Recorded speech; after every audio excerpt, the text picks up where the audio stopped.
Hi fam, welcome back to the Money Files. Today we are touching the third rail. We are talking about the T word, tithing. I know what you're thinking. Noah, is the church just trying to take my money? Does God really need my cash? He owns the universe, right? I get it. You see pastors in $5,000 sneakers and private jets and you think it's a scam. But here is the hard truth for today. Tithing isn't God's way of raising money, it's God's way of raising children. God doesn't need your 10% to pay His bills. He asks for it to break the grip of greed off your heart. If you can trust God with your eternity, but you can't trust Him with your paycheck, you don't actually trust Him. It's tough, but it is the truth. Today, we are decoding the tithing trigger. Why giving the first 10% is the ultimate hack for financial freedom. Let's open the source code. We need to see the math behind the mystery. Message 1. The first principle. Let's go back to the very beginning. Proverbs 3, 9-10, NLT. Honor the Lord with your wealth and with the best part of everything you produce. Then He will fill your barns with grain and your vats will overflow. The breakdown, the best part, or the first fruits. The principle is order. Most of us pay our bills, buy our food, subscribe to Netflix, buy clothes, and then, if there is anything left, we might give God a tip. That's not tithing, that's tipping. Tithing is giving God the first. It's saying, God, before I pay Netflix, before I pay rent, I am honoring you. Why? Because it activates the overflow. Here is the kingdom math. 90% with God's blessing goes further than 100% without it. I can't explain it logically, but when you put God first, the rest of the money just works better. It stretches. Opportunities open up. The car doesn't break down. It's the first principle. Lesson 2. The Open Windows Challenge.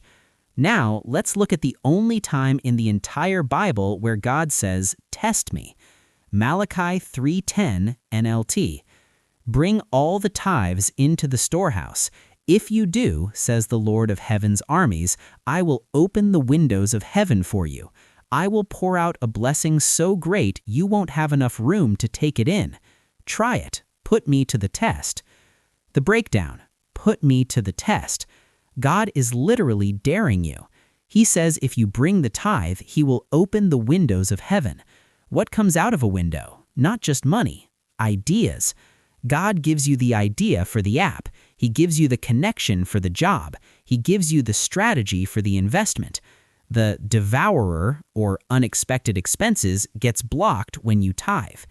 If you are working hard, but it feels like your pockets have holes in them, money comes in, money goes out, you might be operating under a closed window. Tithing is the key that unlocks the window. It's the subscription fee for supernatural protection. Let me share a testimony with you here. As a young pastor, I had a younger man, a member of my assigned small group by the church. God started troubling him about paying tithes. When he asked me, I told him that he was lucky that God talked to him directly about it. He must not underrate that fact. But he was challenged that he did not much to start with and that his tithe would not make sense to the church purse. I made it clear that the inspiration is not without a purpose. So the young man forced himself to start paying tithes. Within less than 2 months, he had moved into a better living area. He was already thinking of building his own house based upon the promotions that he had received. By this time, he needed no one to preach to him again about tithe. Then they called him to go and run his own branch of the company. That blew his mind, and he could not resist getting back to me to let me know how the unimaginable the transformation had been. He told me that as part of the most recent promotion that he had, they had given allocations of products for his own personal business. That brought him a lot of money. But now he would be in charge of a whole region allocating products and routes to people in less than a year on the job. That was stunning. Obviously, this was a case of obedience to instructions, but the test brought financial challenges with emotional perspectives, including managing mockery. When God says, "Prove me," He means it. It's smart to take up his challenge always. Lesson 3. The Heart MRI. Finally, Jesus explains why it matters. Matthew 6:21 NLT. Wherever your treasure is, there the desires of your heart will also be. The breakdown. Where your treasure is. Your money is a GPS tracker for your heart. If you spend all your money on clothes, your heart is in your appearance. If you spend it on gaming, your heart is in entertainment. If you give it to God, your heart is with God. Tithing is a heart check. Every time you get paid, you have a choice. You can say, "This is mine, I earned it," or you can say, "This is God's, He gave it to me." When you release the 10%, you are telling money, "You are not my God." It breaks the spirit of mammon, greed. It keeps you free. And don't forget, Mammon, whose slave you have been until that time, knows how to harass you from distracting you from obeying God. So here's the wrap-up for the tithing trigger. Tithing isn't a bill, it's a boundary. 1. Prioritize the first. Don't give God the leftovers, give Him the first 10%. 2. Take the dare. God said, "Test me." Try it for 90 days, see what happens.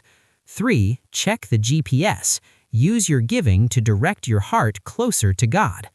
That's the download on tithing. Next week, we are talking about the debt trap, student loans, credit cards, and how to stop borrowing from your future self. If you're ready to open the windows of heaven, drop a money in the comments. This is Noah Omaluabi. Stay weird, stay faithful. Peace.